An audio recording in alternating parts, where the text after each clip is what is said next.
Welcome to the screencast of Chapter 1, Section 1. So Section 1 is about finding and describing patterns. So this first example, you want to sketch the next figure you expect in the pattern. So one thing we notice is there are three vertex, right? There's three places where these lines are meeting. Also, we see that there are three sides. So I think I'll go with the sides. It just makes it a little easier. This has 4 sides, this one has 5, and that means this last one must have 6 sides. There, 6 sides, and that is the pattern, right? Every time we add 1 to the sides. Next, let's describe a number pattern. Okay, let's see, 3, 6, 9, 12, 15, 18. It seems like we're adding 3 every single time. So if I add 3, I should get 21. So the pattern is going to be adding 3. Next, let's see what we have. 1, 4, 9, 16, 25. Alright, so I'm adding 3. This time I'm adding 5, adding 7, adding 9, adding 11. It seems like I should be adding 13 because the amount I'm adding is going up by 2 every time. So when I add 13, I get 49. So the pattern would be adding consecutive odd integers. Okay, so adding means we're making it bigger. Consecutive means right next to each other. Let's see, odd, because I'm adding, 3, 5, 7, 9, 11, 13. And then integers because we're not having decimals or fractions. So adding consecutive odd integers. Another way we could do this problem, let's see. I can have 1 squared, that's 1. 2 squared, 3 squared, 4 squared, 5 squared, 6 squared, and then this one must be 7 squared, which is 49. So the second way we could talk about this pattern is consecutive and squares of consecutive integers. So we're squaring consecutive integer numbers. So remember, consecutive means right next to each other, and then integers are just the numbers. Any positive, negative number, including 0, doesn't have a decimal place. Okay, and then this last one, let's see, I'm adding 3, I add 3, subtract 3, subtract 3. Okay, now I'm adding 3 again. Wait, sorry. Oops, opposite way.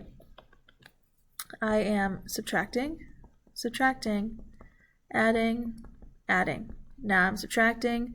Seems like I should subtract again to get -3. So the pattern is we're going to subtract first. So we subtract 3, and then we subtract 3 again, and then we're going to add 3, and then add 3 again. Perfect. Next is algebra review. So here we have order of operations. So it's talking about PEMDAS, parentheses, exponents, multiply, divide, add, subtract. And we want to, please excuse my dear Aunt Sally. That is the mnemonic device we're going to use. So please is parentheses, E is exponents, the M and D, multiply, divide, these are on the same level. So how do you determine which one to do first? You go left to right. Aunt Sally is add and subtract. Once again, if you have a bunch of things adding, subtracting, you just go left to right to determine what to do first. So for instance, all right, I'm going to start with the division because there's no parentheses, no exponents, so we start with the multiply divide side. So I need to divide this first, and then I can multiply. All right, so we're working our way left to right when we determine, left to right when we're trying to compute. All right, let's see, and for number 2, there's no parentheses, no exponents, so I go left to right. This is the first thing I'm going to do, is have this 16. And now I have an addition, I have subtraction, so then I'm going to be going left to right. So 12 minus 16 is -4, and then -4 plus 4 is going to be 0. Left to right. All right, number 3, we go, okay, parentheses, none. Exponents, we have an exponent. So I need to square this 3. So 3 squared is 9. I have 2 subtractions, so I'm going to go left to right 20 minus 9 is 11, and 11 minus 5 is going to be 6. Okay, let's go to number 4. We have parentheses, so we must do our parentheses first. 8 plus 19 is going to be 27. Divide by 4 minus 1 is 3. And now that we've done both parentheses, we're going to do one at a time as well. So 4 minus 1, and then I'm going to do my other parentheses. So 4 minus 1 is 3. And now when I divide it, I'm going to get 9. When I look at number 5, remember you have to do the division before you can do the addition. All right, this one's tricky. So please excuse my dear Aunt Sally. My dear Aunt Sally. Perfect. First, parentheses. Here's our parentheses. 8 minus 2 is 6.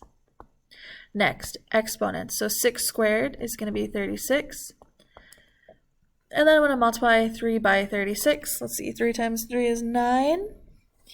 So 3 times 30 is 90. 3 times 6 is 18, so 108. You can do it in your calculator. Do it this way. 8, 1, so 108. And let's check out number 7, a little more difficult. So please excuse my dear Aunt Sally. Parentheses first. So I need to figure out what to do in this parenthesis.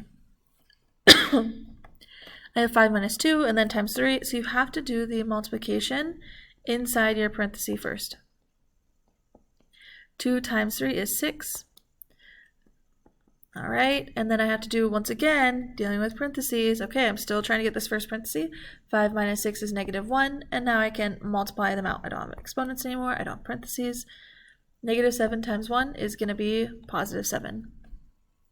Let me write, please excuse my dear Aunt Sally. So I write M and D, and then I write A and S on the same line because you must do multiplication and division depending on left to right. So we did this last one in class. So this is, we don't have any parentheses, but what we do have is an exponent right here. 8 times 4, okay. 5 squared is going to be 25, right? No more exponents. We need to do any multiplication division. 8 times 4 is 32. 32 minus 25, okay. So we're going to do addition, subtraction. This is just going to be 7. And then that's it. This is the homework assignment. Make sure you turn it in on Equatio and let me know if you have questions.